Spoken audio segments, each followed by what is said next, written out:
Us at today's post-match press conference following Austin FC's 2-1 win over San Diego FC. Before we begin, quick housekeeping note, as custom. Tonight's attendance of 20,738 marks the 73rd consecutive MLS home sellout for Austin FC, which extends the league's longest active streak. Before we go to media questions, Nico, we'll begin with your thoughts on the match. Well, a hard game as we knew it. San Diego was the last unbeaten team in the West for a reason. They've created a good roster, really well coached by Mikey, and really good staff. And I think they're finding their identity and the idea very quick early in the season on the ball side, and we knew that we could exploit the transitions moments, the space behind the backline, their backline, and overall happy for the win, because at the end of the day, winning it's really important and put us in a good position. Winning 2 games in a row is also good, but we know we have to keep getting better, keep progressing. I think. We couldn't find moments to move the team up when we were defending, and then when we had the ball, the moments that we tried that what we planned, we created really good breaking lines, building ups that allow us to create chances. And you can see there, even though that we didn't have the ball, and it was San Diego, we had a 2.6 expected goals. That is pretty high, and I think these kind of games, if you close the game scoring the 3rd goal, and you can come the 4th goal, it changes a little bit and give a little bit more confidence to the team. But we are happy with the result. I think that we can play much better than the way that we are playing so far. But it's the process of building a new team. Thank you, Nico. We'll go now to questions from the media. Eric, I saw your hand up first, so go ahead and start us. Yeah, Nico, you mentioned you guys think you can play better. Thanks. Apart from maybe a couple of finishing and maybe a decision making on the counterattacks that didn't go your way, it could have been 4 or 5 goals at a certain point. Did you expect that the team would be so comfortable playing deep, playing on the counterattack, and is that something you think you can be dangerous at in the future? Yeah, as I said, when I was signing my press conference, we were talking about what identity the team can have, and I said it's on the players too, because I can be someone that thinks that we have to high press, as I've done it before, but maybe we have players that feel more comfortable no high pressing.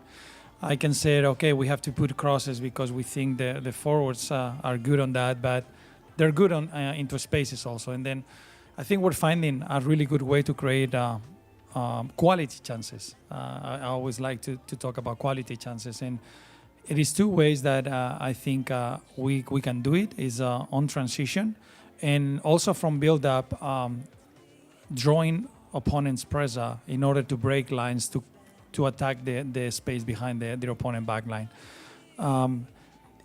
If there are teams that want to high press, like LA, like San Diego, it's kind of like easier. It is now how we have to learn how to do it against teams like maybe San Luis, that maybe their approach is different, or maybe they change against us at home. But we have to learn how to find the sweet way to create quality chances, and I think today we did it. Right, and then obviously it demands being strong defensively, which you guys were down center backs. You had to bring Guilherme out of position. But what did you like from what you saw defensively, and particularly Guilherme sliding in to center back position? Well, I think one of the things we said before to come out to the field, one key is going to be communication, because we had a new back line, and then a player like Guilherme, playing in a different position that he usually does. And I think collectively, with communication and with support, we helped him a lot, but he had a hell of a game. So was it a conscious effort then, a strategy to let San Diego have so much of the ball? I think it was something like 3-1 possession, but obviously, I think even though, San Diego had more shots, I think Austin created the bulk of the quality chances. Well, we try in the first half a different defensive shape because they are really, really good playing central. They had a lot of players centrally, really good quality players, very clean with the ball. They can play in tight spaces, really good on combining. And this is why we did, we play with more central midfielders today, just to control the midfield. As it was the first time we did it, I saw that it was moments that we could build more pressure, but because we didn't work much, we struggle on that. On the other hand, we won the balls where we planned to win it, and these allow us to get transitions. And the game plan was, when we don't have the ball, force the opponent to play inside, that we have numbers to win it, and then from there transition, create counterattacks to create goal scoring opportunities. I think it worked well in the second half because they adjusted. During the first half, we came back to the 4-4-2 until we felt like with the 4-4-2, having Buka and Gallagher, there are more wingers, we start losing a little bit of control of the middle. And when we brought, even before we brought CJ, we changed to a 4-5-1, having Buka and Obi in the wings, and then Owen. First it was Owen, Ilya, Danny, and then after Nico, Owen, and Ilya. And then just a little curious about Bukhari's performance. Obviously came off the bench where he had started last week. I don't know this necessarily, but just wanted to put this to you. Is he observing Ramadan? Is he fasting? Is that having some impact on his game, or is there something else going on? Well, I think I think sometimes players just need a reset. You need okay. There is things that he started really well, had a really good precision, was our top scorer player. But in the last games, we saw like his productivity. It was there, but his final decision or his final action is we have seen doing better than the way that he was doing. For today, it was more a game plan because I needed to overload, explain to him. And then I also explained to him and Gallagher, like, as the game went through, we knew they're going to take risk. And then we knew with the heat that we already had today, the games get so open, and it was good to have him and Obi to bring a speed. And I think it worked very well on the offensive side, because he had opportunities to score. But players have moments, they're humans, Brandon didn't have a chance in the game against LFC, and today he could score a hat trick, And I'm really happy that he scored. And Buka, we couldn't find him in those situations, and we found him in those situations. Now it's about building his confidence, working with the player, and it's managing. It's not like bad or good. For me, it's more like it was a game plan design change. No. How good was Owen today?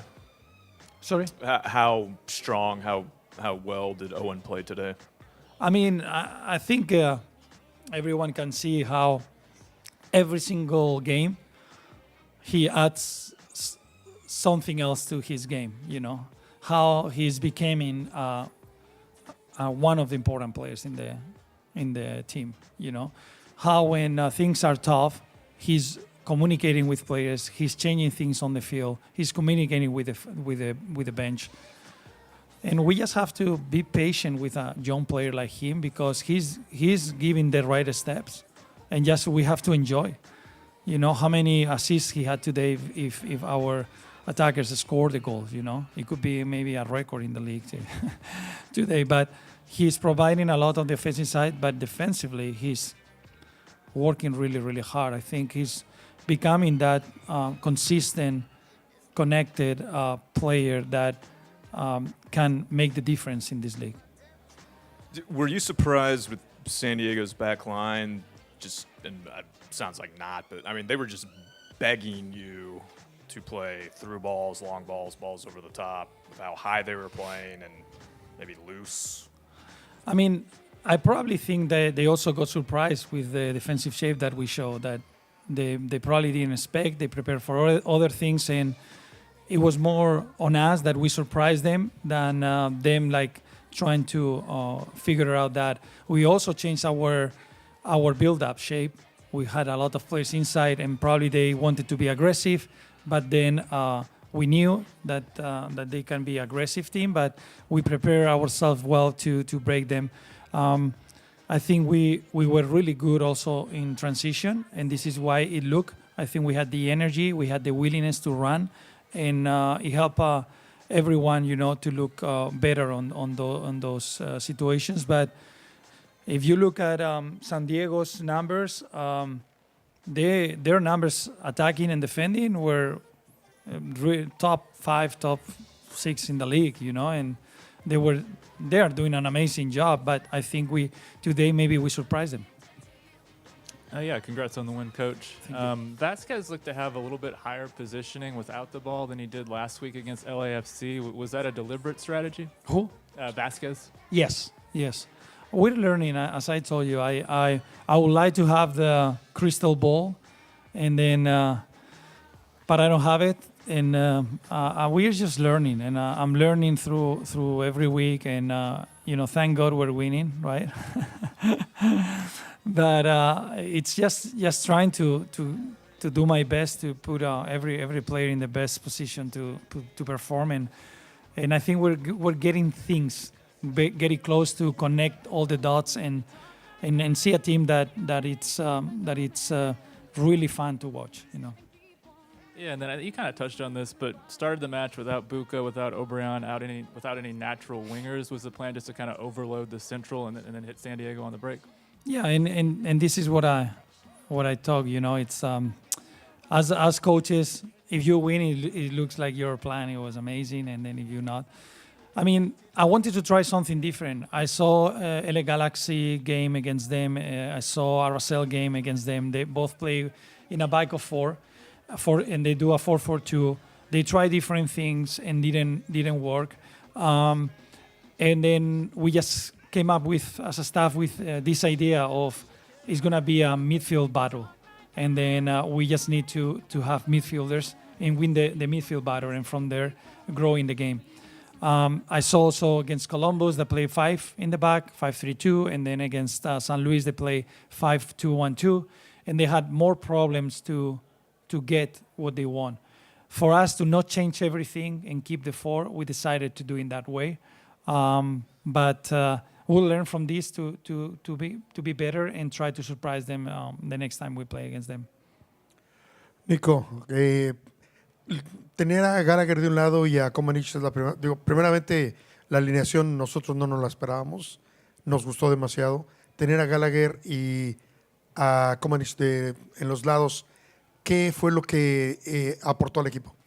Bueno, yo creo que, mira, no sé si te has fijado, muchas veces cambiamos el juego de un lado a otro, porque San Diego es un equipo súper agresivo, metiéndote en un lado, pero deja mucho espacio en el otro. ¿Qué ocurre? Que para poder sacar el balón necesitas muchos jugadores cerca del balón y no necesitas tantos lejos del balón. Entonces, con que John Gallagher o Kolmanich estuvieran así, estuvieran abiertos en ese momento, yo creo que no serán suficientes y creo que ha salido bien. Nos ha faltado a veces que, claro, el cebo, ¿no? Digamos, ¿no? Siempre me gusta hacer algunas metáforas o analogías. Es como cuando vas a pescar y le pones el cebo al pez, ¿no? Como había tanto espacio, enseguida queríamos jugar hacia arriba. Entonces, John veía a Buka en la segunda parte correr o a Owen correr y le tiraba el balón largo. Y a veces, ¿qué es lo que hemos hablado ahí? ¿Cómo podemos manejar mejor cuándo es el momento y cuándo no para desgastar más? Pero han hecho un trabajo muy bueno porque es complicado, porque tiene muchos jugadores por dentro. Es muy complicado defender dentro primero y luego salir fuera. Los centros que han tenido nos han ayudado muchísimo porque no era un partido fácil para ellos. Y dices que se va progresando y se van acomodando. Hoy no jugaste con dos de los DPs principales. El equipo subió muy bien. Esto significa, y dijiste que es el plan, que fue el plan para hoy. Significa que la próxima semana que tengas a los 3 DPs van a jugar, vas a cambiar. Esta alineación que, por ejemplo, se vio muy ofensiva, no es la que vas, no es la que quieres al final. No lo sé todavía. Déjame disfrutar un poco de esto que todavía estoy recuperándome del susto. No, es que de ahí Pero tengo que ver más a San Luis. Jugamos con ellos en pretemporada, han variado algunas cosas. Quiero analizar bien con detenimiento a San Luis y por ahí decidir. Para nosotros, y este es un mensaje para todo, yo intento ser un entrenador justo. Y está claro que los DP son importantes, pero para mí todos son importantes y yo estoy aquí para crear un equipo que es capaz de ganar y lo que intentamos es que utilizar las mejores herramientas en cada partido y nos enfocaremos de esta manera porque nos está yendo bien así y es lo prioritario es el equipo. ¿Te gustó? Jorge, lo siento, pero todos tienen 2 preguntas la primera vez. Si puedes pasarlo a Eric. Muchas gracias. Last, real quick. No, Is it just, I mean, every week it seems like John Gallagher finds another way to prove how valuable he is. What is it like to have a player like that might not have even been in, a starter to begin the season, but can contribute in so many ways? This is what I was looking for. Me, it's not like starters or not starters. I think they're all good players, and then we coaches have the hardest task is to leave a player out of the roster or out of the starting lineup. We decided to start with Nico because he was doing well in preseason. We also were thinking on John Gallagher more as a winger and have him opportunities to play there. But as I said, like he is a guy that to have in the roster is very important because he can play multiple positions. He has experience in the league. He's a hard worker, a leader, and we're really, really happy. I'm really happy about what he brings to the team. And then just want to ask about the play that kind of effectively won the game, where Owen had the quick kick set piece and then got that to Gallagher. Is that something that you talked about before in terms of keeping them off balance, in terms of making those decisions? Was that just something instinctual on his part? Well, I think if we go back to the game against Colorado, the PK or the PK offside that it was drawn to Uzunis coming from a quick restart from Brad Stuver. It is something that we talk like the best set piece is the one that you see the opponent not organized, and then we talk about the quick restarts could hurt. Not only San Diego, other teams, because players, tend to use the moments to have a fresh air and breathe and then go. It's something that we talk that if we have the ability to play quick, but we can talk it. But at the end, is credit to Owen because he's a player that has this instinct that street players have, that are more.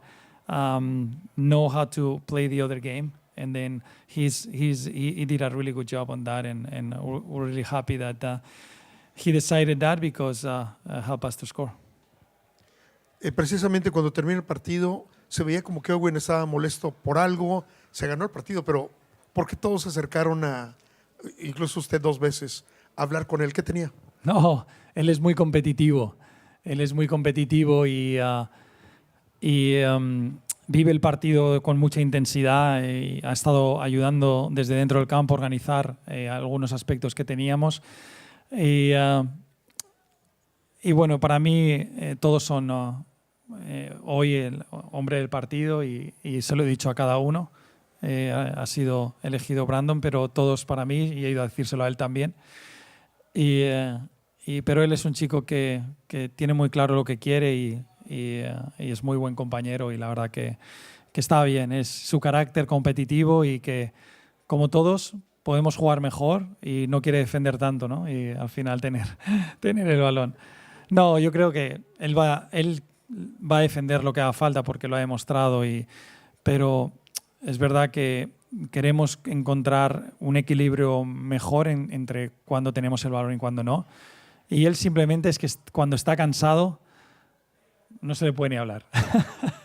Se cabrea tanto porque lo ha dado todo, está vaciado, pero estaba feliz. Estaba muy, muy feliz por el equipo, por Brandon que ha marcado y la verdad que muy contento porque está mostrando una madurez increíble. Thank you, guys. Before we wrap here, real quick, I'm asking a phone-in question from Charles Bohm with the league. Nico, Charles asks, what's your perspective on the desperation and hunger with which Austin defended, particularly in the final minutes of the match? Well, I think it's part of the building a culture, a team that in the difficult moments it comes together, and it doesn't matter how difficult it is, they get it done. And I think building that resiliency and that character, it gets a long way because none of the games are gonna be easy in this league. And then if we can keep doing that, if we have to play later, it's gonna be even harder. Then we want to keep that mentality. It's about building the culture of a team that wants to win, and if it's needed to defend everyone and hang in there the last minutes, they will do it. Alrighty, we'll wrap it there. Thank you, Nico. Thanks, everybody. You're welcome.